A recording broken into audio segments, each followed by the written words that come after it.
برا الحزن البوط والزوارة، برا الحزن ما بقى امان، برا العطش والناس منحوسين، برا الحرمة الظلم والعبودية، برا نشفوا اليدين الكل.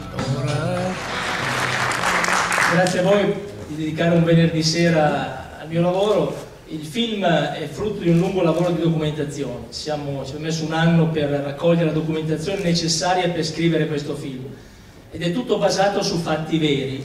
L'idea di fondo nasce da una tattica usata ultimamente dal terrorismo islamico che gli uomini di Al-Qaeda chiamano strategia della colomba, the Dove Strategy.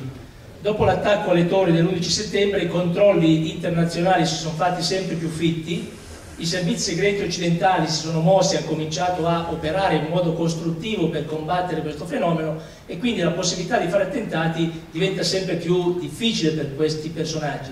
E si sono inventati questa cosa che si chiama strategia della colomba. In che cosa consiste? Il terrorista prende di mira un soggetto femminile, una donna, la colomba, la circuisce, la fa innamorare, diventa l'amante e la usa come strumento inconsapevole di distruzione, cioè la colomba porta l'esplosivo e non lo sa, quindi sale su un traghetto con una macchina imbottita, salta per aria senza saperlo, sale su un aereo con un videoregistratore imbottito di plastico, salta per aria e non lo sa. Questa è una delle strategie veramente adottate da Al-Qaeda.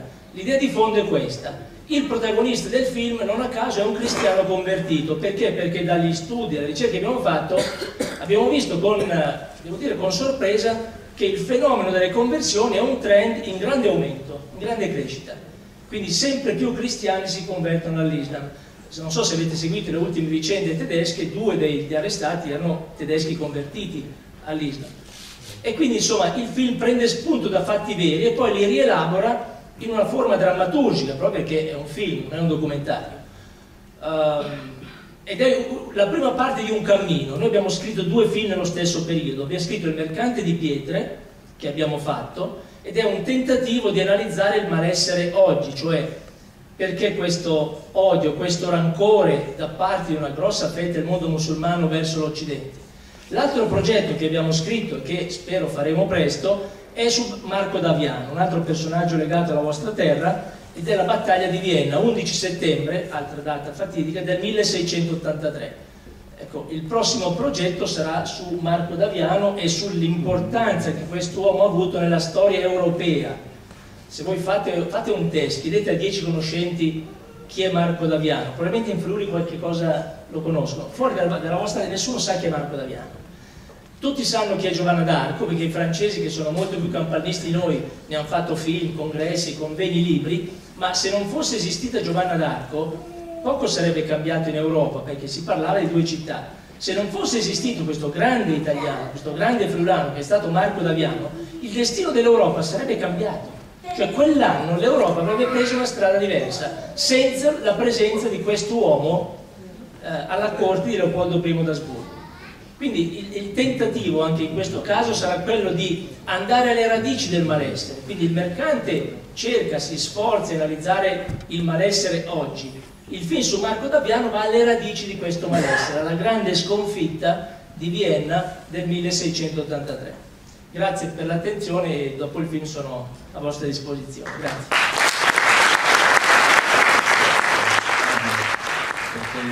Lo spirito che sta all'interno e dietro una cultura vasta, ancorché dai nostri occhi sicuramente vista in modo critico, è sempre una violenza gratuita e inaccettabile.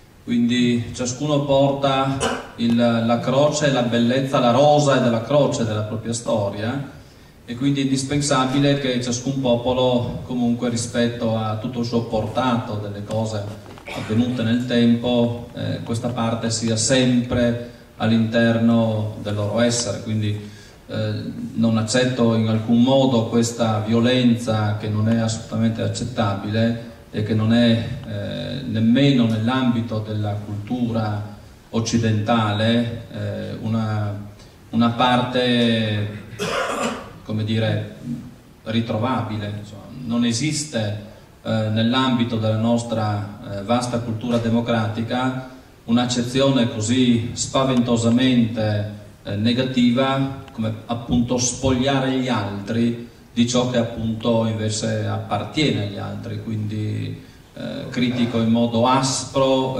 quella parte cinematografica, in questo caso del film, in cui si mette in evidenza una sorta di tentativo che deve essere sempre lontano da noi e in effetti nel cuore della vicenda culturale occidentale non esistono tali tratti, se non appunto per espressioni estremistiche che io ho individuato all'interno di questo film. Ho capito. Carlo Monai, sempre in riferimento alla questione che ho posto a Travanut, ad ogni azione corrisponde una reazione uguale e contraria, come così si studia alla scuola. È questo un caso di specie? Ma vede, intanto è un piacere, ringrazio la consigliera Guerra per avermi invitato in questa sede, ringrazio lei per condurre questa iniziativa che penso, al di là della caricaturale prospettazione di un Islam terroristico, per cui l'equazione che nasce spontanea dalla visione di questo film è musulmani uguali terrorismo. Ecco, io penso che questa sia una forzatura assolutamente così da non condividere, anche perché l'esperienza fortunatamente del nostro tempo è di un'esperienza di convivenza pacifica nella stragrande maggioranza dei casi rispetto a delle comunità che oggi attraversano un po' l'Occidente, non solo il nostro Friuli, ma non solo l'Italia, ma tutta l'Europa, e che sono esse stesse per prime interessate ad un modello di convivenza pacifica, di confronto dialogante, e in questo senso penso che uno dei grandi profeti del nostro tempo, Papa Giovanni Paolo II, abbia tracciato una linea di grande importanza, perché lui stesso per primo ha cercato il dialogo con l'Islam, con le altre religioni, promuovendo quegli incontri che tutti ricordiamo ad Assisi nell'86 e nel 2002, anche a ridosso di quel drammatico evento dell'11 settembre, per lanciare un messaggio di dialogo e di distensione rispetto a delle comunità che hanno, al di là delle caricature che abbiamo visto, dei forti legami anche culturali. Ebraismo, cristianesimo, Islam sono sempre tre grandi religioni monoteiste che hanno una radice comune, parte da Abramo, e che quindi possono trovare nella stragrande maggioranza dei fedeli dei motivi di unità e di condivisione piuttosto che di frattura. E questo penso che sia anche un incarico che abbiamo noi politici, di favorire questo tipo di approccio, e come Regione voglio ricordare che abbiamo anche portato un contributo con la legge 5 del 2005 che in qualche modo cerca di estendere il dialogo, la collaborazione nel rispetto delle identità, perché questo è anche un punto importante. Noi non dobbiamo tradire la nostra identità cristiana, cattolica, ma anzi proprio sulla base di questi principi dobbiamo aprirci al confronto, al dialogo, perché questo è voluto anche dalla stragrande maggioranza dei musulmani.